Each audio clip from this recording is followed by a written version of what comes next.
श्री सीता रामचंद्राभ्याम नमः।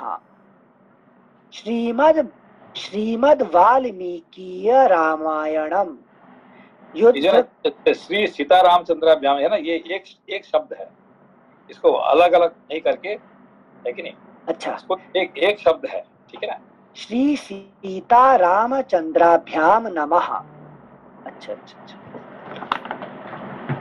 श्रीमद् वाल्मीकीय रामायणम, जब एक ऊपर है ना, क्योंकि संस्कृत में और हिंदी में जब एक लाइन चलता कंटिन्यू करता है तो एक शब्द होता है, ठीक है ना? अच्छा, जैसे पूरा शब्द एक बार में ही पढ़ना होता है? एक बार में पढ़ना पड़ेगा। अच्छा अच्छा अच्छा। हाँ सिंसे, थैंक यू। स्पेस नहीं देने का है क्या? Got it sensei, thank you.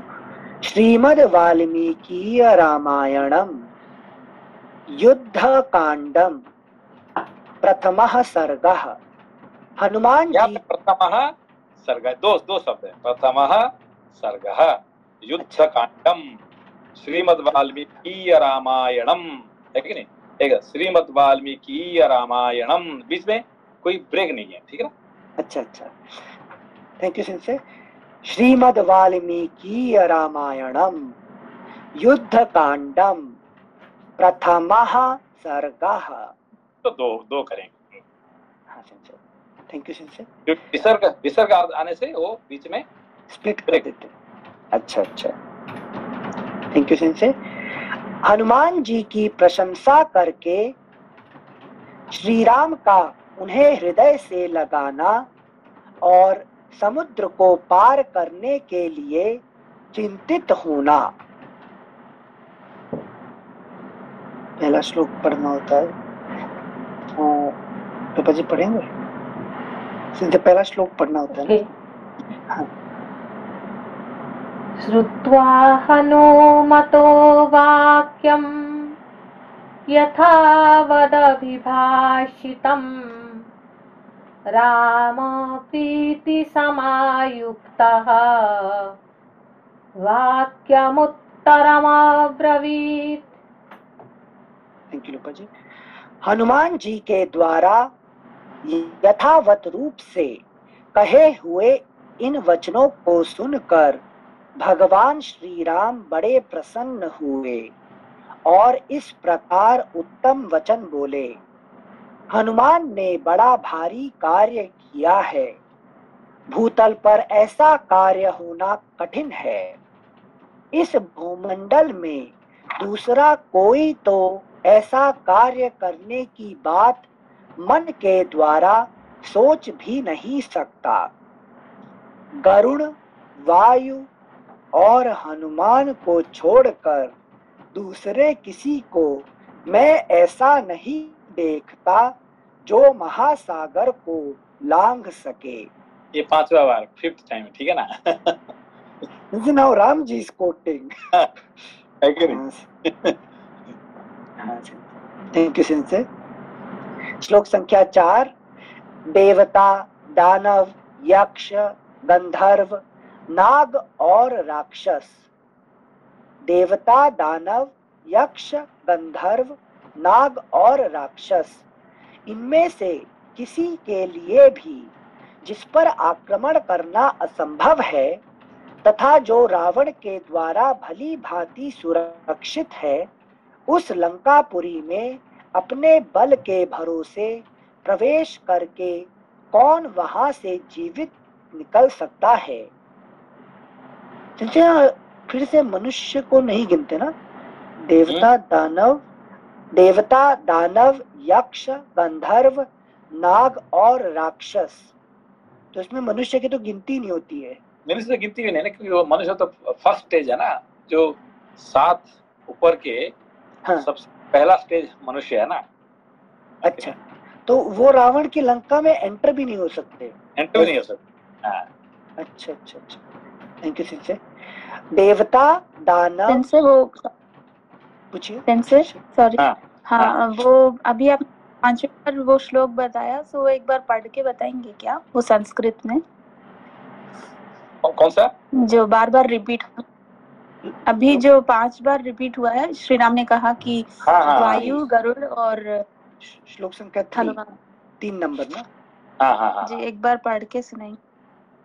आपके पास किताब है कि नहीं है? आपके पास नहीं है? श्लोक आपके जी पास अभी किताब? नहीं है सेंसे, सॉरी लोपा जी पढ़ अभी लीजिए। नहीं है, हाथ में रूपा जी नहीं 3 है। नंबर, रूपा जी 3 नंबर। ओके।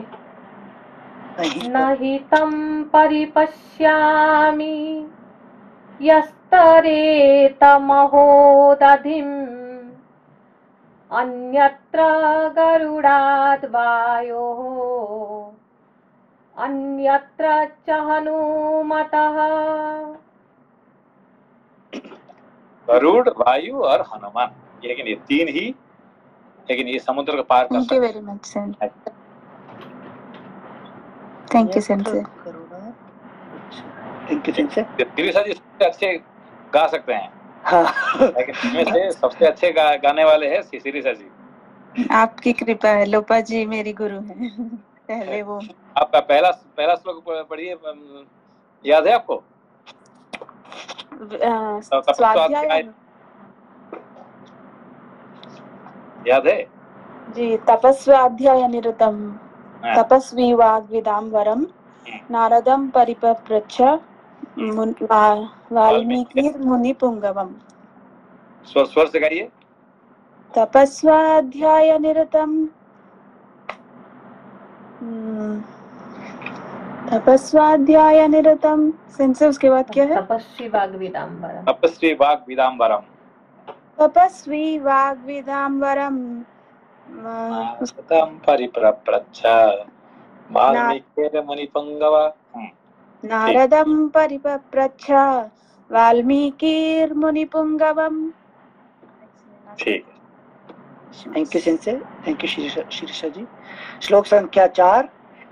देवता, दानव, यक्ष, गंधर्व, नाग और राक्षस, इनमें से किसी के लिए भी जिस पर आक्रमण करना असंभव है तथा जो रावण के द्वारा भली भांति सुरक्षित है, उस लंकापुरी में अपने बल के भरोसे प्रवेश करके कौन वहां से जीवित निकल सकता है? जो हनुमान के समान बल पराक्रम से संपन्न ना हो, ऐसा कौन पुरुष राक्षसों द्वारा सुरक्षित अत्यंत दुर्जय लंका में प्रवेश कर सकता है? हनुमान ने समुद्र लंघन आदि कार्यों के द्वारा अपने पराक्रम के अनुरूप बल प्रकट करके एक सच्चे सेवक के योग्य सुग्रीव का बहुत बड़ा कार्य संपन्न किया है। जो सेवक स्वामी के द्वारा किसी दुष्कर कार्य में नियुक्त होने पर उसे पूरा करके तदनुरूप दूसरे कार्य को भी, यदि वह मुख्य कार्य का विरोधी ना हो, संपन्न करता है, वह सेवकों में उत्तम कहा गया है। सेंसेस की थोड़ी विवेचना कीजिएगा। सेंसे मेन वर्क, जो एक मेन टास्क असाइन किया है वो पूरा कर लिया। नहीं देखिए, फॉर एग्जांपल अभी हम जाएंगे थर्सडे को पूजा करने के लिए, असली काम कौन करेगा? सेंसे लोपा जी है कि नहीं? वो असली काम तो वो करेगी ना, है कि नहीं? हम तो जाके सिर्फ, है कि नहीं, थोड़ा कुछ बोल के आ जाएंगे, तो उसका प्रिपरेशन सब कुछ, है कि नहीं, वहाँ पे यहाँ प्रिपरेशन करना, वहाँ प्रिपेयर करना, सारे काम जो है कि नहीं, 99% वो करेगी, है कि नहीं? और हम जाके 1% जाके उसको ताली मार के वापस आना है कि नहीं? नाम हमारा हो जाता है, ठीक है ना? बड़प्पन सेंसे आपका। नहीं बात ये है ना। सो सेंसे यहाँ पर मतलब पूछना है था, जैसे आप किसी को कहो कि ये काम करो, तुम श्लोक की विवेचना करो, ये कार्य इतना कर लो, उसके साथ अगर कोई व्यवधान ना हो, अपोजिट ना हो, तो दूसरा कार्य कर लेना। ये नहीं कि गुरु का इंतजार करना, वो असाइन करेंगे तब करो, तो उस चीज में उसको उत्तम सेवक समझा जाता है। उसको जो कि आखिरी पहले से लेके आखिरी तक जो कर सकता है कि नहीं?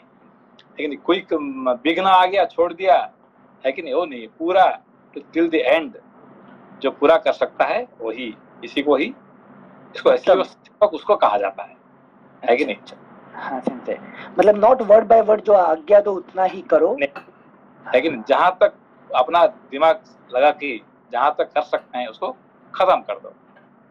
Thank you sensei. हाँ, श्लोक संख्या 7। जो सेवक स्वामी के द्वारा किसी दुष्कर कार्य में नियुक्त होने पर उसे पूरा करके तदनुरूप दूसरे कार्य को भी, यदि वह मुख्य कार्य का विरोधी ना हो, संपन्न करता है, वह सेवकों में उत्तम कहा गया है।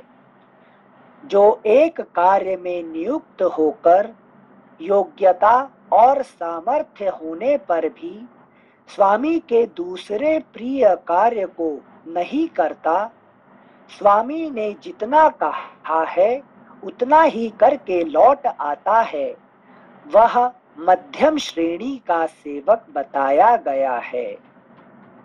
जो सेवक मालिक के किसी कार्य में नियुक्त होकर अपने में योग्यता और सामर्थ्य के होते हुए भी उसे सावधानी से पूरा नहीं करता, वह अधम कोटि का कहा गया है। कैपेसिटी है मगर पूरा नहीं करता है कि नहीं, इसको अधम कोटि। इसे 3 प्रकार के साथ सेवक यहाँ पे वर्णन किया गया है अच्छी तरह से, है कि नहीं। Thank you sensei, thank you. श्लोक संख्या 10 दोबारा पढ़िए उसको, दोबारा। श्लोक संख्या 7 से पढ़ते हैं। जो सेवक स्वामी के द्वारा किसी दुष्कर कार्य में नियुक्त होने पर उसे पूरा करके तदनुरूप दूसरे कार्य को भी, यदि वह मुख्य कार्य का विरोधी ना हो, संपन्न करता है, वह सेवकों में उत्तम कहा गया है। हनुमान जी को उन्होंने कहे थे कि तुम जाके राम जी जला के आ जाना लंका को, कहे थे क्या? नहीं, तो जाके वो उसको जला के उसको मार, बड़े बड़े इसको मार के, है कि नहीं, उनको उसको दिखा के पावर दिखा के आ जाते हैं, है कि नहीं। ये तो इनको तो कहे थे, नहीं कहे थे, है कि नहीं। उनको सिर्फ देखना था, सीता जी को ढूंढना था, आ जाना था, आ जाना चाहिए, ठीक है ना। ये बात कौन कहे? जम्बवान ने कहे, है कि नहीं। हमको जितने हमको आदेश दिया गया है हम इतने ही करना चाहिए, उससे ज्यादा नहीं करना चाहिए, है कि नहीं। हाँ, ये कौन हो गए? मध्यम हो गए, ठीक है ना। अभी देखिए हनुमान जी, जामवान जी, है कि पर में क्या है, हनुमान जी उत्तम और जामवान जी मध्यम हो गए, ठीक है ना। हाँ। फिर आपको देखेंगे द्विविध, ये क्या है, ये अधम। क्यों? वो सबसे ज्यादा बल है उसका पास, तो भी वो पूरा नहीं लगाता है कि नहीं। अच्छा, बहुशाखा। ये 3 प्रकार, है कि नहीं, हनुमान, जामवान और द्विविध, है कि नहीं। हाँ, थैंक यू सिंसे। श्लोक संख्या 8। जो एक कार्य में नियुक्त होकर योग्यता और सामर्थ्य होने पर भी स्वामी के दूसरे प्रिय कार्य को नहीं करता, स्वामी ने जितना कहा है उतना ही करके लौट आता है, वह मध्यम श्रेणी का सेवक बताया गया है। मैंने कहा था कि नहीं कहा था? देखो हमको जितने काम दिया गया है हम उतने करना चाहिए, उससे ज्यादा नहीं करना चाहिए, है कि नहीं। उससे करने से शायद गुस्सा हो जाएंगे, है कि नहीं, राम गुस्सा हो जाएंगे, भाई तुमको किसने कहा था इतने काम करने, ठीक है ना। हाँ सिंसे, बट यहाँ पर क्या बुद्धि ही रोक देता है वो काम करने से आगे। हमको इतने कहा गया, हम इससे ज्यादा क्यों करेंगे, है कि नहीं। इतने तो काम करने के लिए हम इतने कर लिया है कि नहीं, उससे ज्यादा करने के तो कहा ही नहीं है कि नहीं। अच्छा, मतलब ये नहीं कि ग्रीड है कि मुझे इतना ही पैसा मिलता है तो मैं और क्यों करूं, ऐसा कुछ नहीं। उससे ज्यादा हमको सोचना ही नहीं है कि नहीं, जितने काम दिया गया वो काम पूरा करके आ जाएंगे। अच्छा, हाँ, थैंक यू सेंसे। श्लोक संख्या 9। जो सेवक मालिक के किसी कार्य में नियुक्त होकर अपने में योग्यता और सामर्थ्य के होते हुए भी उसे सावधानी से पूरा नहीं करता, वह अधम कोटि का कहा गया है। तो ऐसा है कि उत्तम, मध्यम, अधम कोटि का सेवक है कि नहीं। हाँ, ये जब सिंपली एम्प्लॉय हायर करते हैं उस टाइम समझ सकते हैं हायरिंग पॉलिसी में। श्लोक संख्या 10। हनुमान ने स्वामी के एक कार्य में नियुक्त होकर उसके साथ ही दूसरे महत्वपूर्ण कार्यों को भी पूरा किया, अपने गौरव में भी कमी नहीं आने दी, अपने आप को दूसरों की दृष्टि में छोटा नहीं बनने दिया और सुग्रीव को भी पूर्णतः संतुष्ट कर दिया। जो सब करते, आपने सब कुछ किया और नाम किसका है? सुग्रीव का, है कि नहीं? मैं तो सुग्रीव का दास हूँ, है कि नहीं? तो उसका नाम से किया मैंने, है कि नहीं? भाई मेरे पास इतने बल है तो मेरा स्वामी कितने बड़े होंगे, समझना, है कि नहीं? हाँ। तो सुग्रीव का पास बल है क्या इतने? हनुमान जी के पास इतने है कि नहीं? नहीं, इतना बल सुग्रीव के पास नहीं है। मतलब boss is also happy, staff is also happy. Thank you sensei. अगला पृष्ठ संख्या 204। आज हनुमान ने विदेह नंदिनी सीता का पता लगाकर उन्हें अपनी आंखों देखकर धर्म के अनुसार मेरी समस्त रघुवंश की और महाबली लक्ष्मण की भी रक्षा की है। आज मेरे पास पुरस्कार देने योग्य वस्तु का अभाव है, पुरस्कार देने योग्य वस्तु का अभाव है। यह बात मेरे मन में बड़ी कसक पैदा कर रही है कि यहाँ जिसने मुझे ऐसा प्रिय संवाद सुनाया उसका मैं कोई वैसा ही प्रिय कार्य नहीं कर पा रहा हूँ, क्योंकि उनको जरूरत नहीं है कि नहीं? हनुमान जी को कोई जरूरत नहीं कि वो कुछ करें उनके लिए, है कि नहीं? हाँ सिंचय, थैंक यू सिंचय। इस समय इन महात्मा हनुमान को मैं केवल अपना प्रगाढ़ आलिंगन प्रदान करता हूँ, क्योंकि यही मेरा सर्वस्व है। प्रगाढ़ आलिंगन प्रदान करता हूँ क्योंकि यही मेरा सर्वस्व है। उनको आलिंगन करना ही उसको भी, है कि नहीं? उससे ज्यादा कुछ नहीं दे सकता हूँ। अच्छा अच्छा अच्छा, मतलब हनुमान जी के अंदर में समा जाते हैं राम जी, है कि नहीं? अरे वाह, सबसे सबसे सर्वस्व दे दिया एक तरीके से। Thank you sensei. श्लोक संख्या 14। ऐसा कहते कहते रघुनाथ जी के अंग प्रत्यंग प्रेम से पुलकित हो गए और उन्होंने अपनी आज्ञा के पालन में सफलता पाकर लौटे हुए पवित्रात्मा हनुमान जी को हृदय से लगा लिया। फिर थोड़ी देर तक विचार करके रघुवंश शिरोमणि श्री राम ने वानरराज सुग्रीव को सुनाकर यह बात कही। बंधुओं, सीता की खोज का काम तो सुचारू रूप से संपन्न हो गया, किंतु समुद्र तक की दुस्तरता का विचार करके मेरे मन का उत्साह फिर नष्ट हो गया। महान जलराशि से परिपूर्ण समुद्र को पार करना तो बड़ा ही कठिन काम है। यहाँ एकत्र हुए ये वानर समुद्र के दक्षिण तट पर कैसे पहुंचेंगे? मेरी सीता ने भी यही संदेह उठाया था, जिसका वृत्तांत अभी अभी मुझसे कहा गया है। इन वानरों के समुद्र के पार जाने के विषय में जो प्रश्न खड़ा हुआ है उसका वास्तविक उत्तर क्या है? हनुमान जी से ऐसा कहकर शत्रुसूदन महाबाहु श्री राम शोकाकुल होकर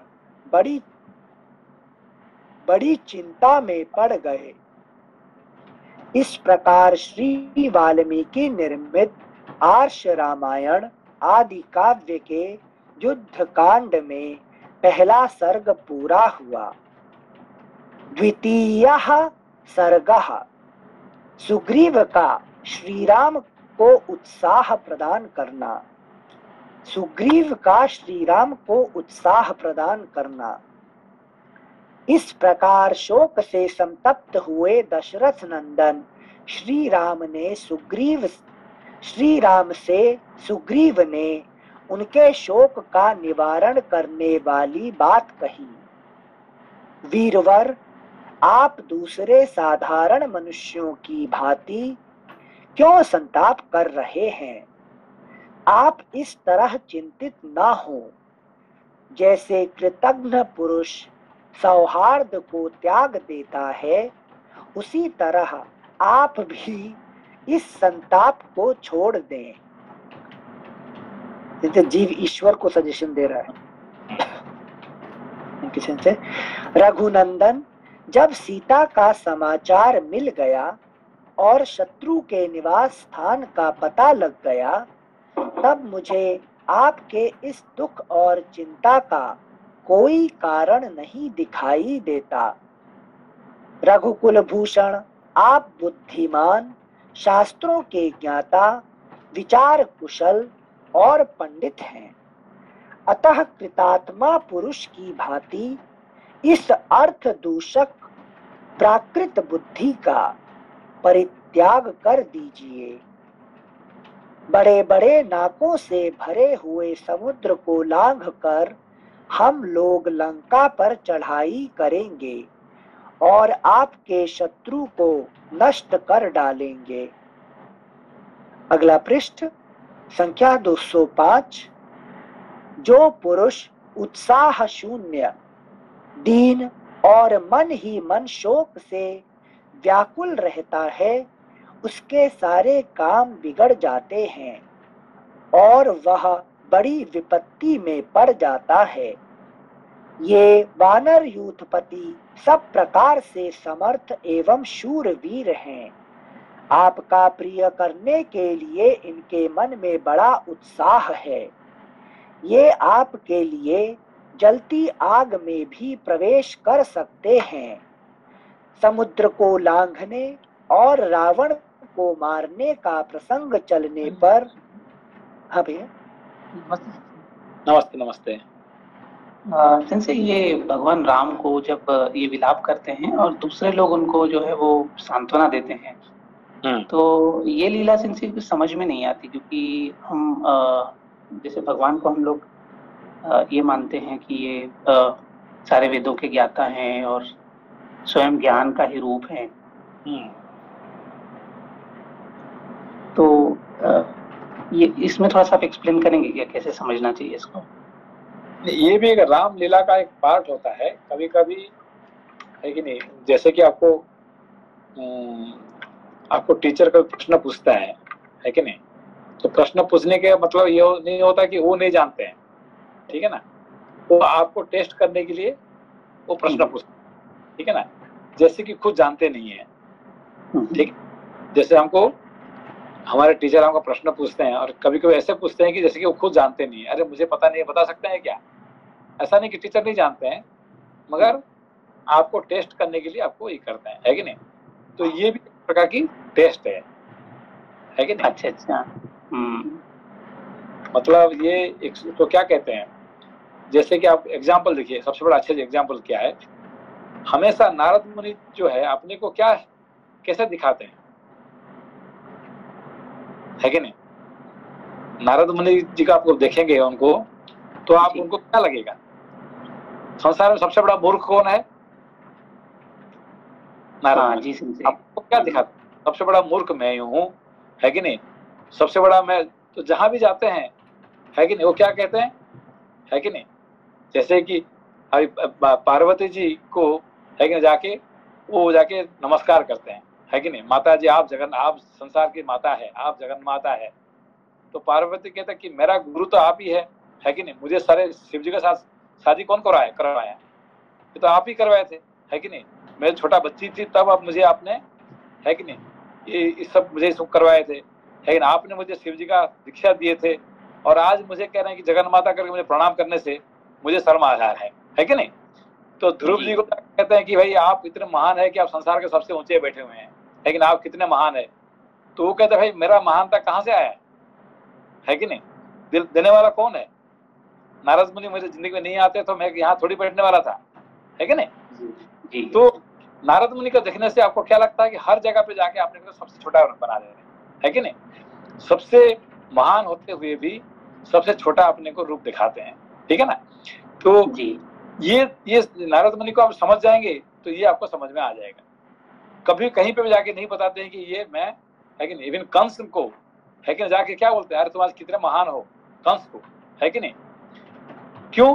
अरे आज आपको कृष्ण का दर्शन हो जाएगा, है कि नहीं? आपको, आप कृष्ण का अंदर में समा जाएंगे, है कि नहीं? कितने महान है आप, है कि नहीं? इस तरह से इसलिए आपको कोई नारद मुनि को कोई ना राक्षस है, ना असुर है, ना देवता है, सब लोग आप उनको प्यार करते हैं। उनका कोई दुश्मन है क्या संसार में? नहीं है जी। नारद का कोई दुश्मन है ही नहीं है। बाकी किसी है कि नहीं, किसी का दुश्मन तो कोई ना कोई होगा, मगर नारद मुनि का दुश्मन कोई नहीं है संसार में, ठीक है ना? तो इनका क्यों हमेशा अपने को छोटा रखते हैं हमेशा, ठीक है ना? जी जी जी सेंसे, समझा। धन्यवाद सेंसे। Thank you sensei, thank you भैया। श्लोक संख्या 7। ये वानर यूथ।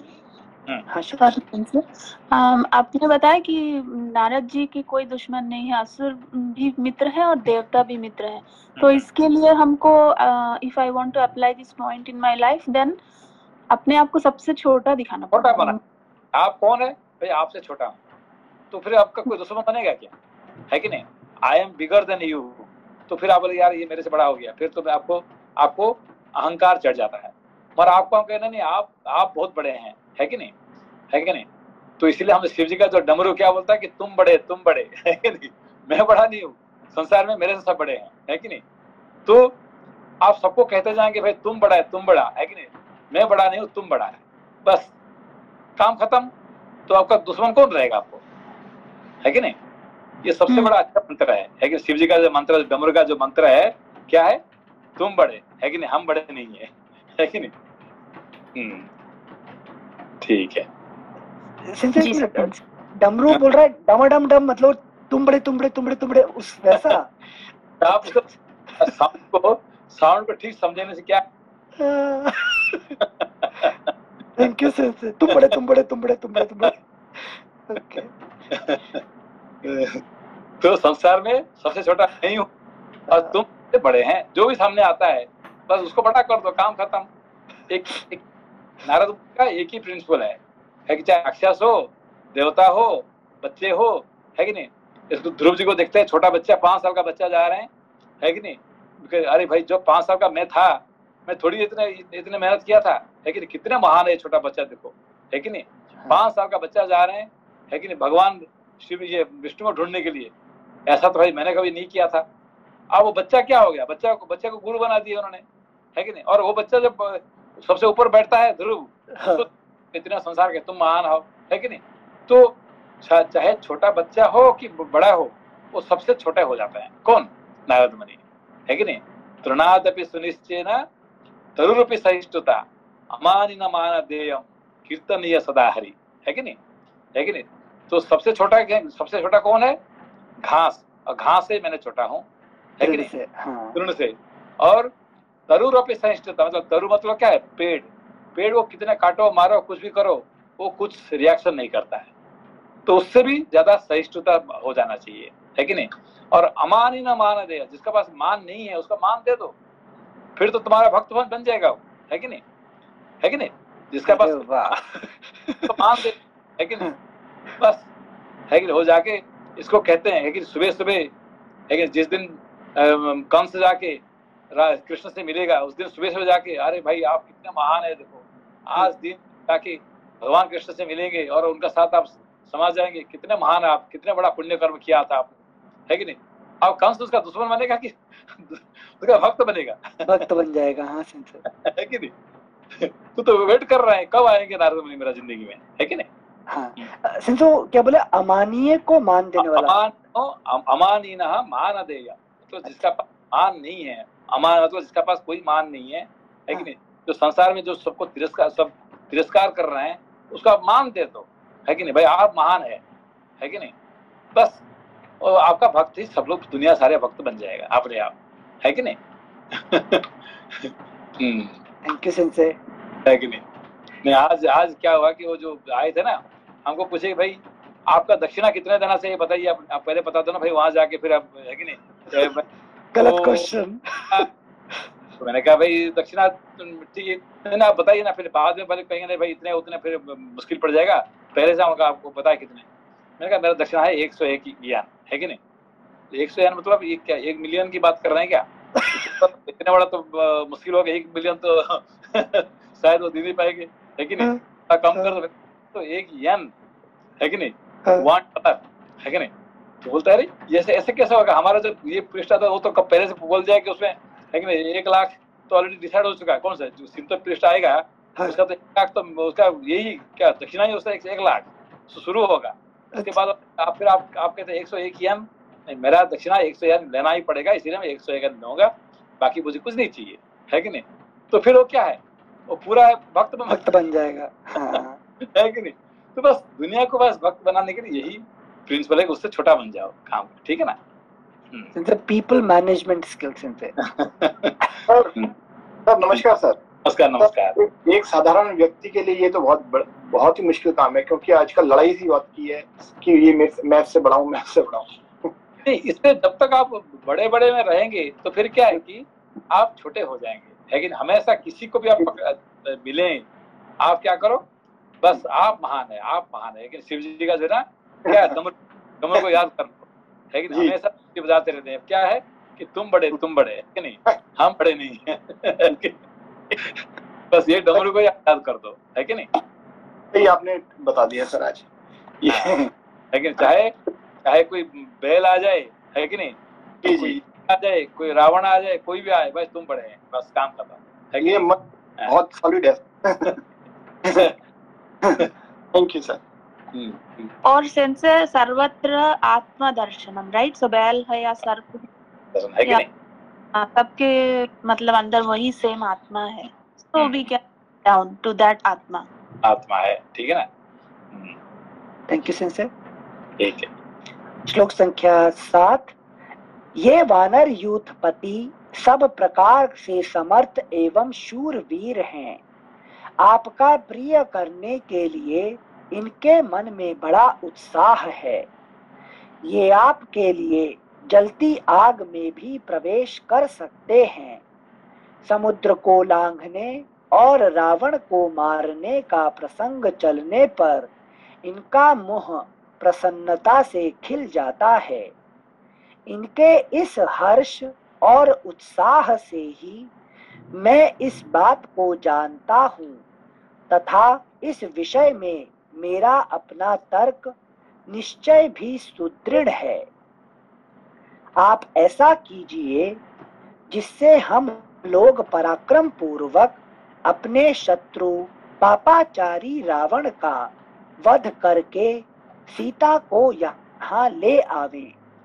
रघुनंदन, आप ऐसा कोई उपाय कीजिए जिससे समुद्र पर सेतु बंध सके और हम उस राक्षस राज की लंकापुरी को देख सकें। त्रिकूट पर्वत के शिखर पर बसी हुई लंकापुरी एक बार दिख जाए तो आप यह निश्चित समझिए कि युद्ध में रावण दिखाई दिया और मारा गया। श्लोक संख्या 10 फिर से पढ़ रहे हैं। त्रिकूट पर्वत के शिखर पर बसी हुई लंकापुरी एक बार दिख जाए तो आप यह निश्चित समझिए कि युद्ध में रावण दिखाई दिया और मारा गया। वरुण के निवास भूत घोर समुद्र पर पुल बांधे बिना तो इंद्र सहित संपूर्ण देवता और असुर भी लंका को पददलित नहीं कर सकते। अतः जब लंका के निकट तक समुद्र पर पुल बंध जाएगा तब हमारी सारी सेना उस पार चली जाएगी। फिर तो आप यही समझिए कि अपनी जीत हो गई, क्योंकि इच्छानुसार रूप धारण करने वाले ये वानर युद्ध में बड़ी वीरता दिखाने वाले हैं। अतः राजन, आप इस व्याकुल बुद्धि का आश्रय न लें। बुद्धि की इस व्याकुलता को त्याग दें, क्योंकि यह समस्त कार्यों को बिगाड़ देने वाली है और शोक इस जगत में पुरुष के शौर्य को नष्ट कर देता है। मनुष्य को जिसका आश्रय लेना चाहिए उस शौर्य का ही वह अवलंबन न करे, क्योंकि वह कर्ता को शीघ्र ही अलंकृत कर देता है उसके अभीष्ट फल की सिद्धि करा देता है। 14 नंबर फिर से पढ़ रहे हैं। मनुष्य को जिसका आश्रय लेना चाहिए उस शौर्य का ही वह अवलंबन करे, क्योंकि वह कर्ता को शीघ्र ही अलंकृत कर देता है, उसके अभीष्ट फल की सिद्धि करा देता है। नहीं समझ में? मनुष्य को जिसका आश्रय लेना चाहिए उस शौर्य का ही वह अवलंबन करे, क्योंकि वह कर्ता को शीघ्र ही अलंकृत कर देता है, उसके अभीष्ट फल की सिद्धि करा देता है। मनुष्य को जो चाहिए, क्या चाहिए आपको जिंदगी में? आपको शौर्य, शौर्य जो है ना, यश चाहिए, होप, होप नहीं, होप जो होता है मनुष्य को सबसे इम्पोर्टेंट है कि नहीं? मैं कर सकता हूँ, है कि नहीं? है कि नहीं? आप पूरा रामायण को पढ़ सकते हैं क्या? है कि नहीं? मैं पढ़ सकता हूँ, है कि नहीं? हाँ। तो आप क्या बोले? नहीं यार, मैं कैसे पढ़ सकता हूँ? मेरे पास इतने काम, जिंदगी में कभी इतने बड़े बड़े किताब पढ़े थे क्या आपने जिंदगी में? नहीं सुनते, कभी नहीं।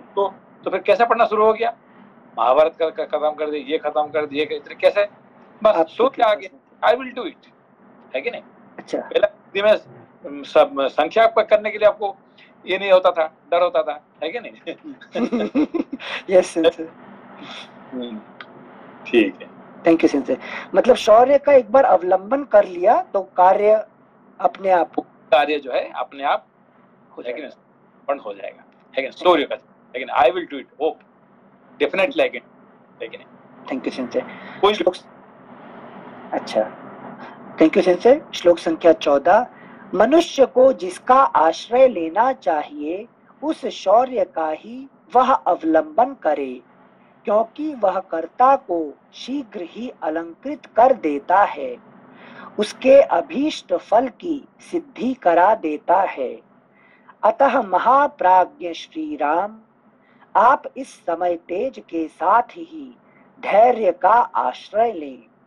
कोई वस्तु खो गई हो या नष्ट हो गई हो, उसके लिए आप जैसे शूरवीर महात्मा पुरुषों को शोक नहीं करना चाहिए, क्योंकि शोक सब कामों को बिगाड़ देता है।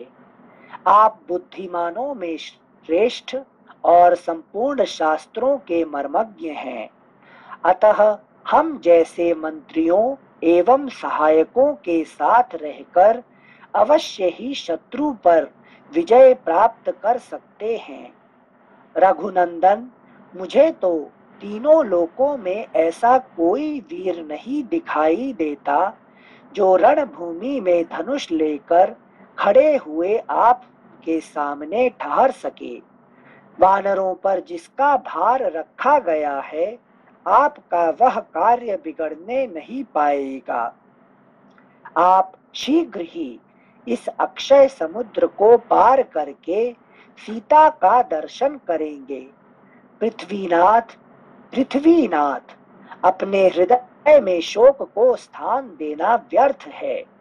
इस समय तो आप शत्रुओं के प्रति क्रोध धारण कीजिए। जो क्षत्रिय मंद क्रोध शून्य होते हैं, उनसे कोई चेष्टा नहीं बन पाती, परंतु जो शत्रु के प्रति आवश्यक रोष से भरा होता है, उससे सब डरते हैं।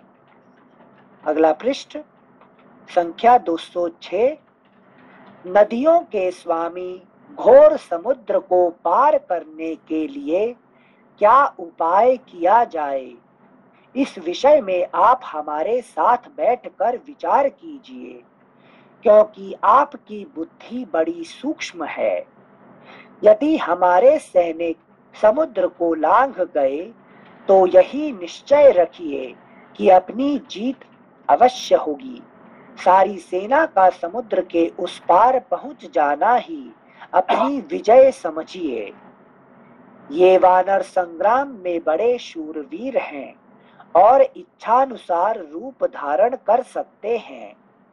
ये पत्थरों और पेड़ों की वर्षा करके ही उन शत्रुओं का संहार कर डालेंगे। शत्रुसूदन श्री राम, यदि किसी प्रकार मैं इस वानर सेना को समुद्र के उस पार पहुंची देख सकूं, तो मैं रावण को युद्ध में मरा हुआ ही समझता हूं। बहुत कहने से क्या लाभ, मेरा तो विश्वास है कि आप सर्वथा विजयी होंगे, क्योंकि मुझे ऐसे ही शकुन दिखाई देते हैं और मेरा हृदय भी हर्ष एवं उत्साह से भरा है। इस प्रकार श्री वाल्मीकि निर्मित आर्ष रामायण आदि काव्य के युद्ध कांड में दूसरा सर्ग पूरा हुआ। ठीक है, ओके। प्रणाम सेंसे। नमस्ते सेंसे। फिर परसों पढ़ेंगे। Okay, thank you.